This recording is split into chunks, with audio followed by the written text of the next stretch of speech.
Hello everyone, আসসালামু আলাইকুম। আশা করি ভালো আছেন, সুস্থ আছেন। তো আজকেও আমি বিরিয়ানিটা রান্না করব ঝটপট কিভাবে। এত সহজে রেসিপি আর হতেই পারে না। খুব সহজে আর খুব অল্প সময়ে এই রান্নাটা করে নেওয়া যায়। আর প্যাকেট মশলা বিরিয়ানি দিয়ে মানে যারা নাকি পারফেক্ট বিরিয়ানিটা হয় না বা বিরিয়ানি মজা হয় না, বিরিয়ানি রান্না করতে পারেন না, তাহলে এই ভিডিওটা তাদের জন্য। তো মাঝে মাঝে আমি এই বিরিয়ানিটা রান্না করি, তো সবসময় ভিডিওটা দেওয়া হয় না, কারণ সবসময় যদি একই ভিডিও দিই অনেকে দেখে দেখে বোরিং হয়ে যাবে, তো যার কারণে সেটা আর দেওয়া হয় না। তো যাই হোক, আজকে বিরিয়ানিটা রান্না করব। আমি মাংসের পরিমাণটা খুব বেশি দিব।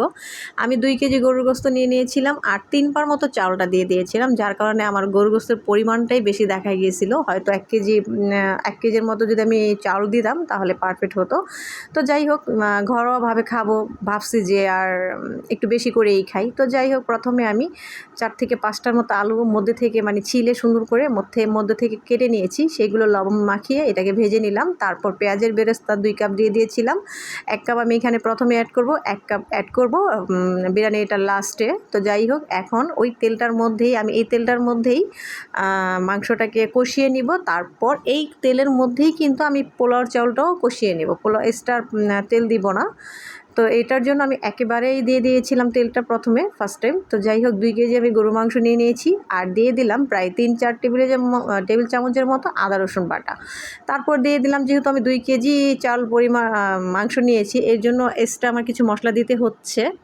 তো দিয়ে দিলাম মরিচের গুঁড়া, দিয়ে দিলাম স্বাদ মতো লবণ, আর এই 1 কাপের মতো এখন আমি পেঁয়াজের বেরেস্তাটা দিয়ে দিব।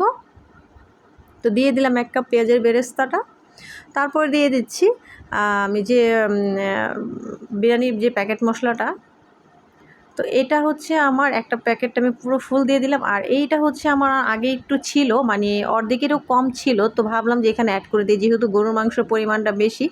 তো কাজেই এটা আমার দিয়ে দিতে হলো।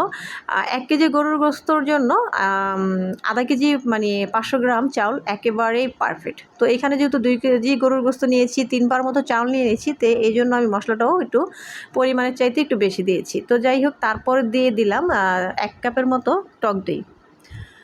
তো টক দইটা দেওয়ার পরে কাঁচামরিচ দিয়ে দিব এখানে। কাঁচামরিচ দিয়ে দিলাম 8-10টার মতো।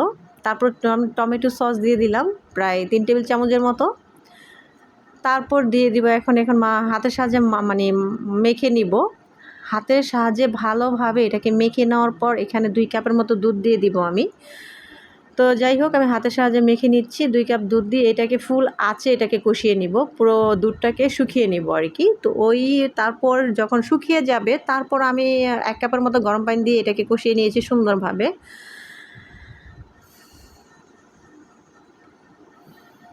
বিরিয়ানির মশলাটা দিয়ে এই রাঁধুনি বিরিয়ানি মশলা, রাঁধুনি যে বিরিয়ানি মশলাটা আছে, আমি সবসময় রাঁধুনি মিক্স যে বিরিয়ানি মশলা হোক আর যে কোনো মশলাই হোক, এটা দিয়ে রান্না করতে খুব ভালো লাগে আর খাবারও কিন্তু খুব টেস্টি হয়।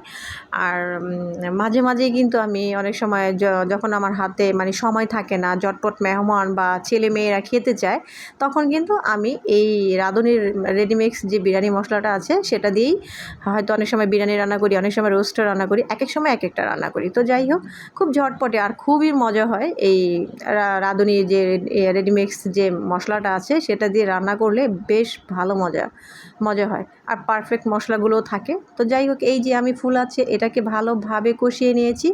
আর আমি কিন্তু অফ ক্যামেরায় প্রায় 1 কাপের মতো গরম পানি দিয়ে এটাকে লো হিটে বসিয়ে রেখেছিলাম অনেকক্ষণ, যাতে ভিতর থেকে মাংসটা সিদ্ধ হয়ে আসে। তো আমার মাংসটা কিন্তু পারফেক্টভাবে সিদ্ধ হয়ে গেছে। এখন এগুলোকে আমি উঠিয়ে নিব। মাংসগুলো এখন একটা বলের মধ্যে উঠিয়ে নিয়ে যে তেলটা থাকবে সেই তেলটার মধ্যেই কিন্তু আমি চাউলটা ভেজে নেব। এই যে তেলটা দেখতে পাচ্ছেন, এটার মধ্যেই আমি চাউলটাকে সুন্দরভাবে 8 থেকে 10 মিনিটের মতো ভেজে নিয়েছি। তো ভেজে নেওয়া হয়ে গেছে, আমি প্রায় 8 থেকে 10 মিনিটের মতো ভেজে নিয়েছি। এখন দিয়ে দিব পানি। তো এখানে আমি চাউল নিয়েছিলাম, আমার যে কাপ ছিল বড়, সেই কাপের ছিল মনে করেন 3 কাপ। তো আমি ডাবল পানি দিয়ে দিলাম 6 কাপ। তো 6 কাপ পানি দেওয়ার পর এখন আমি দিয়ে দিব গুঁড়ো দুধ, যেটা দিয়ে আমি সবসময় রান্না করি। আমি সবসময় গুঁড়ো দুধই ইউজ করি এখানে। তো গুঁড়ো দুধটা দেওয়ার পরে মিক্স করে নিয়ে আর স্বাদ মতো লবণ দিয়ে দিব। স্বাদ মতো লবণ দেওয়ার পর ঢাকনা দিয়ে ঢেকে দিব।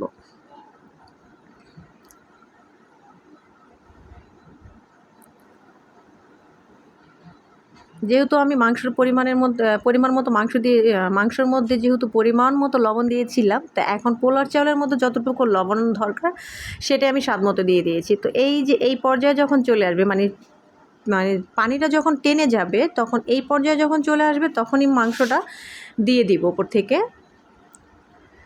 তো আমি উপর থেকে একটু সেট করে দিচ্ছি। তো দেওয়ার পর এখন মাংসটা দিয়ে দিব, আর বাকি উপকরণগুলো এখন দিয়ে দিব। দিয়ে এটাকে একেবারে লো আঁচে বসিয়ে রাখবো প্রায় 20 থেকে 25 মিনিট। তো এই তো আমার চাউলটা কিন্তু পুরো সম্পূর্ণ এখনও ফুটে নাই। তো এখন আমি যখন দমে বসিয়ে রাখবো তো এটা পারফেক্টভাবে ফুটে যাবে। তো এই তো মাংসটা দিয়ে দিলাম। তো আলুটা উপর থেকে বাছে বাছে দিয়ে দিলাম, যে আলুটাকে আমি ভেজে নিয়েছিলাম। আমি আলুটাও কিন্তু বেশ সময় নিয়েই ভেজেছিলাম যাতে ভিতর থেকে সিদ্ধ হয়ে আসে। তো আলুটা তেমন একটা ভালো ছিল না, খেতে সময় দেখলাম যে ভিতর থেকে একটু কাঁচা হয়ে মানে রয়ে গেছিলো, কারণ এটার আলুটা কেমন যেন ছিল। তো যাই হোক, এই তো পেঁয়াজের বেরেস্তাটা আমি যতটুকু রেখে দিয়েছিলাম সেটা আমি চিনি দিয়ে মানে মেখে তারপরে রেখে দিয়েছিলাম, সেটা এখানে অ্যাড করে দিলাম। আর আমি যেহেতু এক্সট্রা কোনো চিনি ব্যবহার করিনি, তাই বেরেস্তার মধ্যে চিনিটা দিয়ে এটা ব্যবহার করেছি। তারপর দিয়ে দিলাম 2-3 টেবিল চামচের মতো কিশমিশ। আমার ছেলে মেয়ে কিশমিশ তেমন একটা পছন্দ করে না, তাই তেমন একটা বেশি দেওয়া হয়নি। এখানে আলু বখরা বা পেস্তা বাদাম দেওয়াই যায়। আমি আসলে সেইগুলো আমার বাচ্চারা খায় না, সেই জন্য আমি দিলাম না। তো যাই হোক, এই যে 1 টেবিল চামচ কেওড়া জল, 1 টেবিল চামচ গোলাপ জল, তারপর দিব আমার সেই ভালোবাসার ঘি, যেটা কিনা আমি খুব বেশি ভালোবাসি। তো যখন আমি ঘিটা দিতে যাই তখন আমার হুঁশ থাকে না, তো অনেক বেশি দিয়ে ফেলি। আর ঘিয়ের দাম এত বেশি কি বলবো। তো যাই হোক, বিরিয়ানিটা কিন্তু খুবই টেস্টি ছিল, খুবই মজার হয়েছিল।